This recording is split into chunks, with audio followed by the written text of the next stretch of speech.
ଅନୁଗୁଳ ଜିଲ୍ଲା ନାଲକୋ ଥାନା ଅନ୍ତର୍ଗତ ବଳରାମ ପ୍ରସାଦ କେନ୍ଦୁପାଟଣା ସାହିର ଛବି ବେହେରାଙ୍କ ପୁଅ ଆନନ୍ଦ ବେହେରାଙ୍କ ସନ୍ଦେହଜନକ ମୃତଦେହ ନାଲକୋ ଆସ୍ପୋର୍ଟ ନିକଟ ରେଲୱେ ଟ୍ରାକ୍ ନିକଟରୁ ଉଦ୍ଧାର ହୋଇଥିବା ଘଟଣା ଅଞ୍ଚଳରେ ଚାଞ୍ଚଲ୍ୟ ସୃଷ୍ଟି କରିଛି। ପରିବାର ଲୋକଙ୍କ ସୂଚନା ଅନୁଯାୟୀ ଗତକାଲି ରାତିରେ ଗାଡ଼ି ଚଳାଇବା ପାଇଁ ଗାଡ଼ି ମାଲିକ ଅମିତ ସାମଲ ଆନନ୍ଦଙ୍କ ମୋବାଇଲକୁ ଫୋନ୍ କରି ଡାକିଥିଲେ। ଏହାପରେ ଆନନ୍ଦ ଘରୁ ବାହାରି ଯାଇଥିଲେ, କିନ୍ତୁ ସେ ଆଉ ଘରକୁ ଫେରି ନଥିଲେ। ଆଜି ସକାଳେ ବିଶେଷ ସୂତ୍ରରୁ ଖବର ପାଇ ଆନନ୍ଦଙ୍କ ସାନ ଭାଇ ସାନନ୍ଦ ବେହେରା ଘଟଣାସ୍ଥଳକୁ ପହଞ୍ଚିଥିଲେ। ସେଠାରେ ଅନୁଗୁଳ ତାଳଚେର ରେଲୱେ ଟ୍ରାକ୍ ନିକଟରେ ଘରଠାରୁ ପ୍ରାୟ 900 ମିଟର ଦୂରରେ ଆନନ୍ଦଙ୍କ ମୃତଦେହ ପଡ଼ିଥିବା ଦେଖିଥିଲେ। ଘଟଣାକୁ ନେଇ ପରିବାର ଲୋକ ଗଭୀର ସନ୍ଦେହ ପ୍ରକାଶ କରିଛନ୍ତି।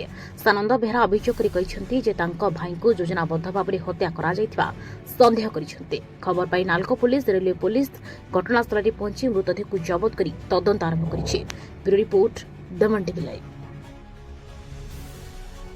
ସାନନ୍ଦ ବେହେରା ଭାଇ ଆମର ଘରେ ଥିଲା କାଲି ଉପରବେଳା ଘରେ କହିକି ଗଲା ଗାଡ଼ି ଚଲେଇ ଯାଉଛି ଅମିତ ଭାଇର ଗାଡ଼ି ଚଲେଇ ଯିବା ପାଇଁ କହିଲା। ଯେଉଁ ଆମେ କହିଲୁ ଯା ତୁ ଆସିବୁ।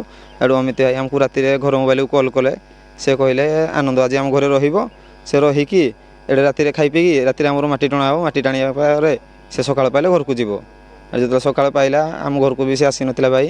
ତାପରେ ଯେତେବେଳେ ଆମ ସାହି ଲୋକ କହିଲେ ରେଲୱେରେ ଜଣେ କିଏ ପଡ଼ିଛି, ଯେତେବେଳେ ଆମେ ଆସିକି ଦେଖିଲୁ ନିଜ ଭାଇ ପଡ଼ିଛି। ଆଉ ତମ ଭାଇ ନା କଣ? ଆନନ୍ଦ ବେହେରା, ଘର ବଳରାମ ପ୍ରସାଦ କେନ୍ଦୁପାଟଣା ସାହି। କଣ ସନ୍ଦେହ କ'ଣ ଅଛି, ଗାଡ଼ି ଆଡ଼େ ଯେହେତୁ ଯାଇଥିଲା ମାଟି ଟାଣି, କ'ଣ ହେଟା ତାକୁ ଯାହାହେଲେ ହେଇଥିବ କିଛି। ତାକୁ ଆଣିକି ଏଠି ଶୋଇ ଦେଇଛି। ଦେହରୁ ସେ ଭାଇରୁ ନିଆରୁ ଚାହୁଁଛୁ।